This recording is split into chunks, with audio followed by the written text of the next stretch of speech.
Welcome back to TCM. I am here with actor and martial artist Mark Dacascos, and we're talking about the work of Bruce Lee.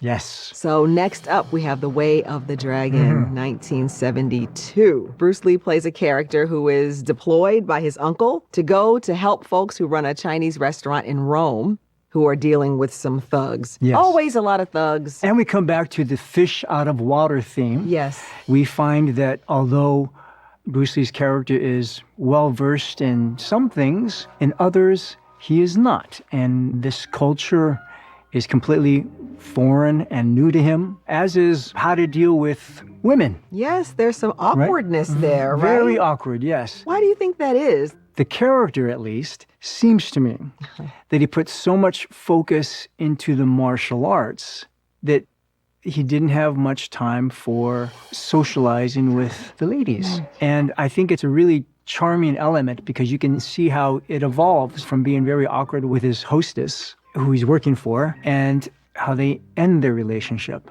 It's also nice to see somebody that is so excellent at one thing and such a neophyte at another. You know, so he balances that. There's a contrast there. There's a contrast. Yes. So this is the first film that Bruce Lee directs? Yes. And that's hugely significant, right? Yes. Because he has creative control over how the story is played out and how the scenes are laid out. Yes. So he brings in, champion fighters from different styles. He has a Hapkido stylist, Bob Wall, who is Chuck Norris's student, and Chuck Norris himself is in the movie. And of course, there's some great things that happen with those people, those martial artists. And you hear Bruce himself talk about not getting stuck on a style. Don't be prejudiced for one style, or don't overfavor one style or another, or a move or another. It's how you execute the move and how you perform that art is what matters. Yeah. Not the art, how you perform it, who you are when you do it. Well, could you talk a bit about the way that Bruce Lee influenced you, especially at a young age? Bruce Lee influenced me at a young age, and he's still influencing me at an old age, every single day.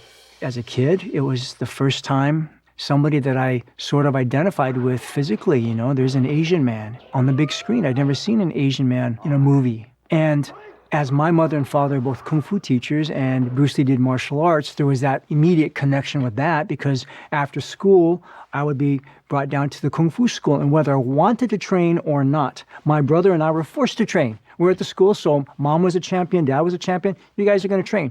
It wasn't so hard for me to go to martial arts school because you get Bruce Lee in your mind, in that little kid's mind. I'm like, I'm going to move like Bruce Lee. Of course, that never happened. I had to understand, I'm never going to be like Bruce Lee. But at least if I head in that direction, I'll be better than I was today or yesterday. You know, my mom was a champion martial artist in America, the first woman on the cover of Black Belt magazine. And her connection with Linda Lee, they became really close friends. My father had interactions with Bruce Lee, which Linda wrote about in her book. And then I had the privilege and joy of becoming friends with Shannon and Brandon Lee. So the Lee family is very close to my heart. That's beautiful. And it means so much to have your insights about him and about his family as we watch his films. Thank you so much, Mark. Thank you. Let's take a look from 1972. Here is Bruce Lee in The Way of the Dragon. Back with me to discuss The Way of the Dragon, I am with actor and martial artist Mark Dacascos. So, this film has a multiracial, multi-ethnic cast. Yes. And it's fascinating to see the way that they're characterized because there are no pure enemies or pure heroes in this film. So not only did Bruce Lee say, you know, there's no particular style better than the other, but he also did that with ethnicities and cultures. And so he was so open-hearted, so open-minded, all one people under the heavens. Yes. I want to talk more about Bruce Lee's athleticism and his exercise regimen, which is extremely intense and disciplined. Yes. Well, there's that one scene when he's on the balcony training and he does these moves and then he puts his arms out and then all of a sudden, these wings pop out that go from his waist to his arm. He knew that it's appealing on screen to look like that, but on a practical level, for pulling, grabbing, for throwing hooks, for throwing certain techniques, the more strength and agility you have, the better chance you have at fighting. So again, that's proof of somebody developing every part of their body like he advocates. And, you read his books and you hear him talking in the interviews, and he was skipping rope, he was running. In the Tao of Jeet Kune Do, there's one section that says, and I'm paraphrasing, when you don't have time for a formal training session, find ways to walk, eat healthy, sleep, all these things we know. And he highlighted that, so he lived the life that he talked about. Yes, it seems that he was so committed to teaching, to sharing his knowledge. Yes. And he did that through his writings, as you're saying, but also he taught, he had schools. Yes, and what I love about Bruce Lee, one of the many things, is that yes, he taught his style or his way of fighting, and he was still open to learning from other people. Again, he was a fan of Muhammad Ali, so he'd watch Muhammad Ali's speed and broken rhythm and flowing with evasion and the footwork.